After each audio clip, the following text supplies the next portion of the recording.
고센TV 시청자 여러분 안녕하세요. 마에스트로나입니다. 우리 성도님들 주일마다 또는 이제 수요일 그리고 금요일에 금요 철야 그리고 더 나아가서 새벽에 새벽 기도 예배까지 이제 많은 예배들이 있는데 우리 성도들의 입장에서는 그 예배가 참 은혜롭고 이제 그 은혜가 나에게 가득한 그런 예배가 되어지기를 이제 원하실 것입니다. 예, 저도 원합니다.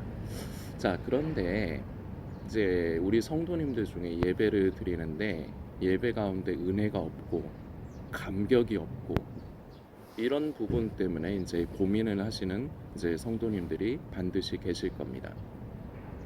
그래서 내가 주일에 이렇게 교회에 와서 예배를 드리는데 이게 무슨 의미가 있는가 이런 생각에까지 근데 또 안 드리자니 좀 그렇고 그래서 어떤 면에서 좀 타성에 젖어서 이제 예배를 드리시는 성도님들도 계실 수 있고요. 지금 뭐 나쁘다 그렇게 얘기하려고 하는 게 아닙니다.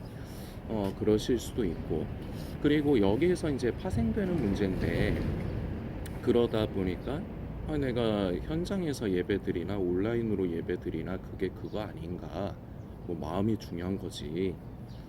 그래서 이제 온라인으로 이제 예배를 드리려고 하는 분들도 이제 계실 거고 그리고 이 은혜가 없다고 느껴지고 이게 그러다 보니까 본인이 자꾸 영적으로 메마르는 것 같고 삭막해지는 것 같고 이런 부분 때문에 교회를 옮기려고 하는 분들도 계실 겁니다.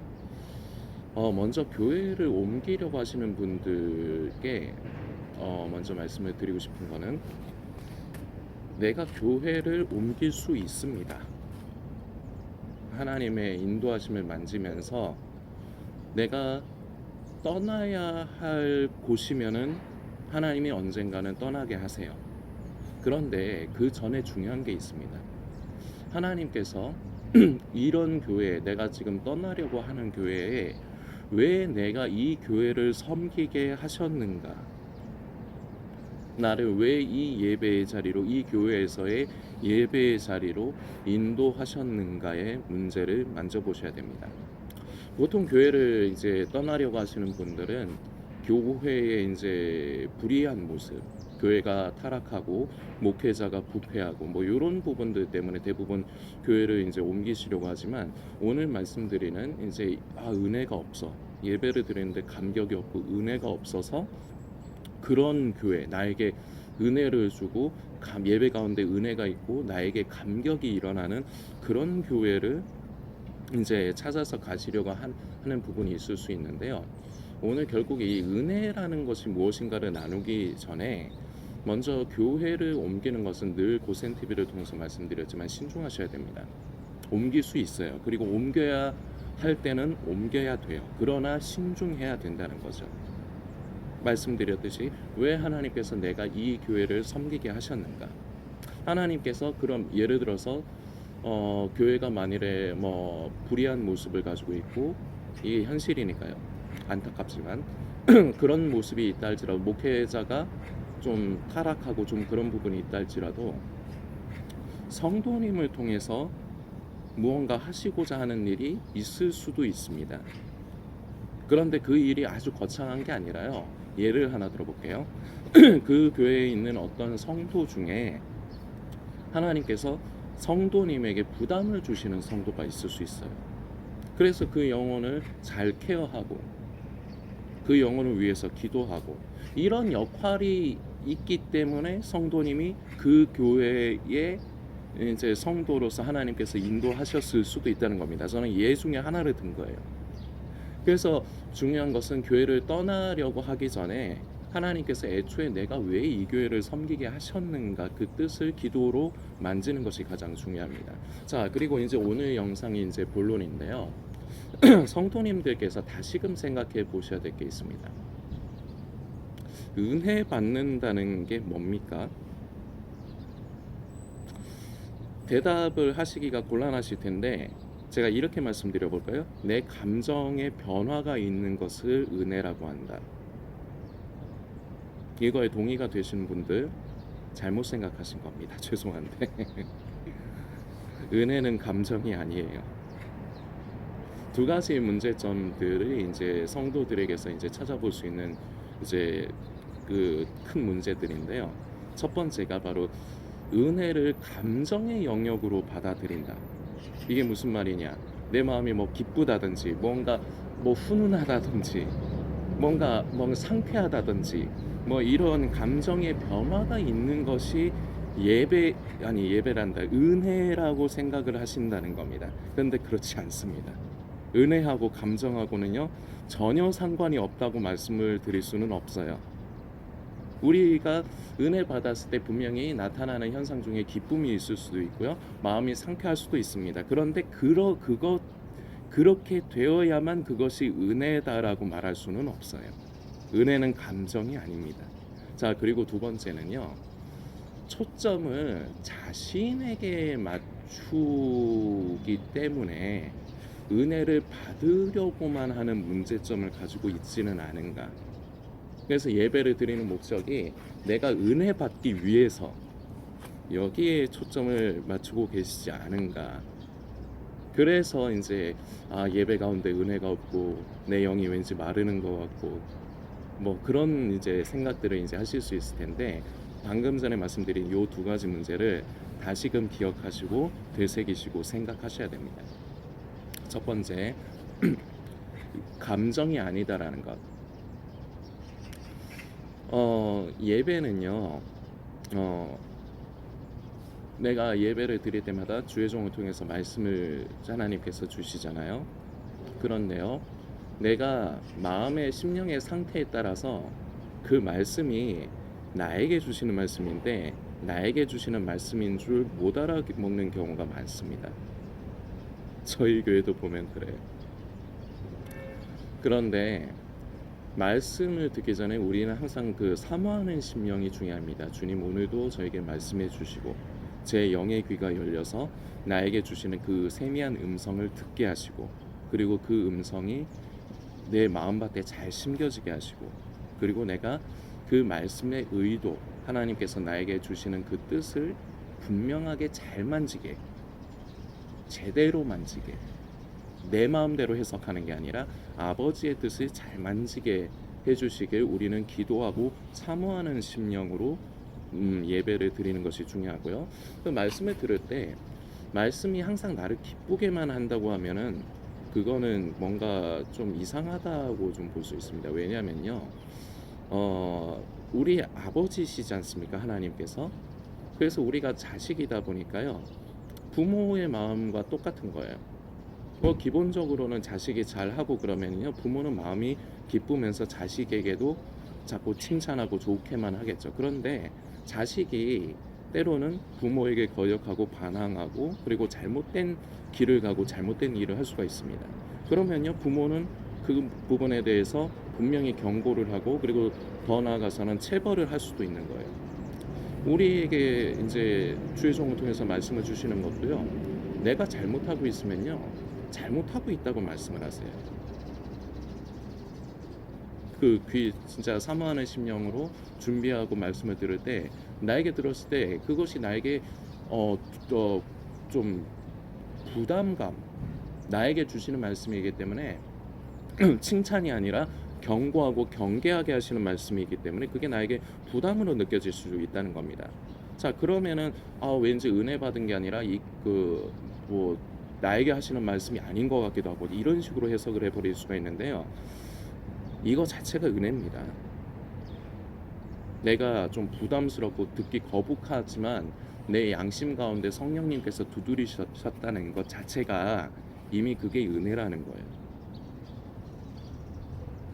내 마음이 기쁘고 뭐 시원하고 상쾌해지고요, 그게 은혜가 아니라는 거 다시금 성도님들 기억해 주십시오. 물론 때로는 하나님께서 우리에게 위로를 주시고 주의 종을 통해서 말씀 가운데 위로로 주시고 그리고 격려해 주시고 칭찬하시고 그럼 기쁘죠.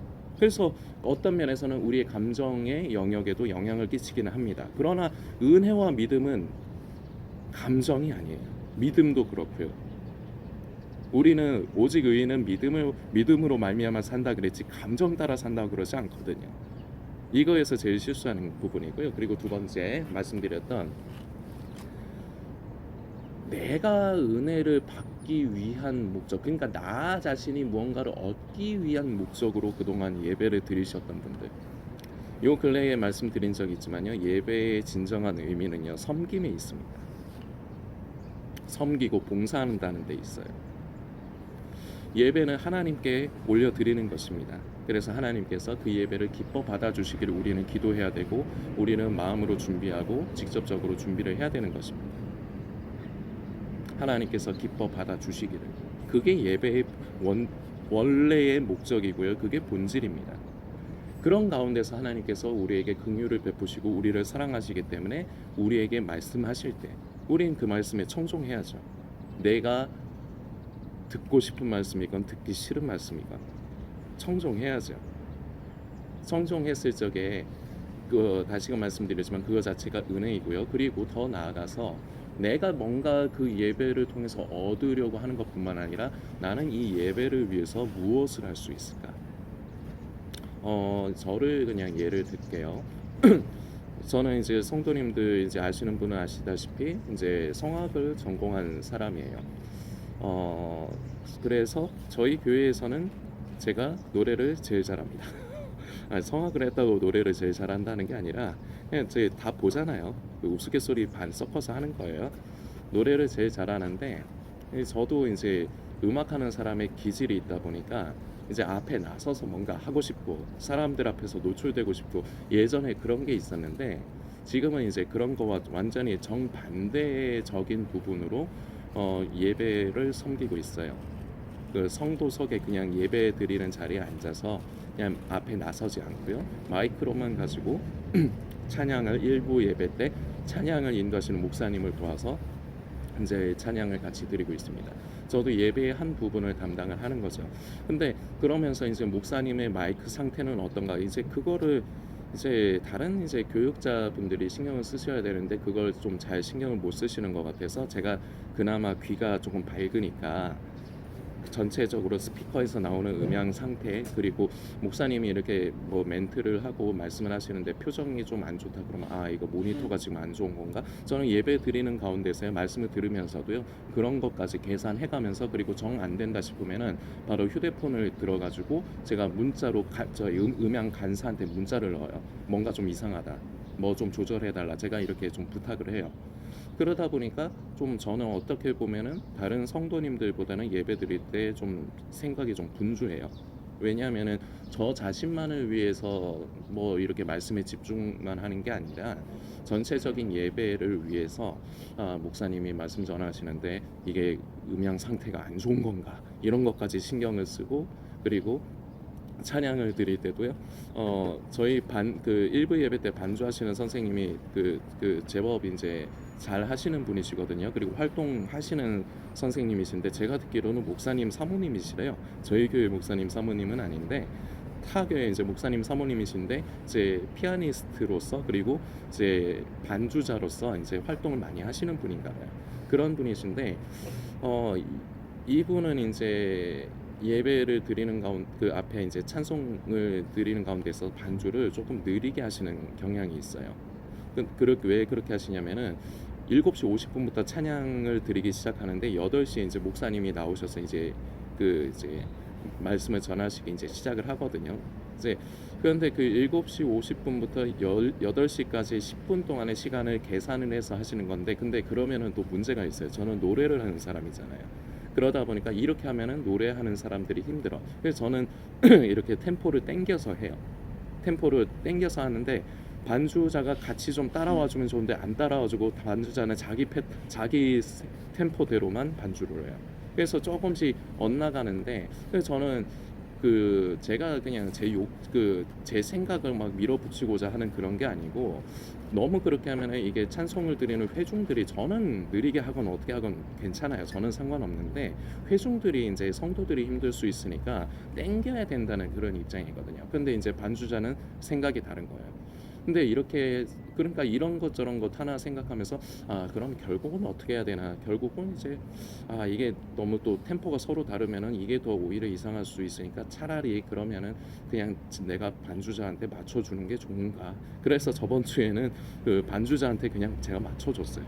제가 맞춰줘서 이제 그렇게 했는데 왜냐하면은 그 선생님도 의도는 있으시고 그 의도도 맞는 말이니까. 근데 이제 저 같은 경우는 목사님도 그렇고 목사님들도 뭐 성악 전공하신 것도 아니고 뭐 실용음악 보컬 전공하신 것도 아니고 그리고 회중들도 이렇게 찬송가가 제대로 부르려면 어려워요. 그런데 이제 그거를 너무 템포가 느려지고 천천히 하면은 그거 부르기 되게 힘들거든요. 특히나 아침 일찍 부르기는.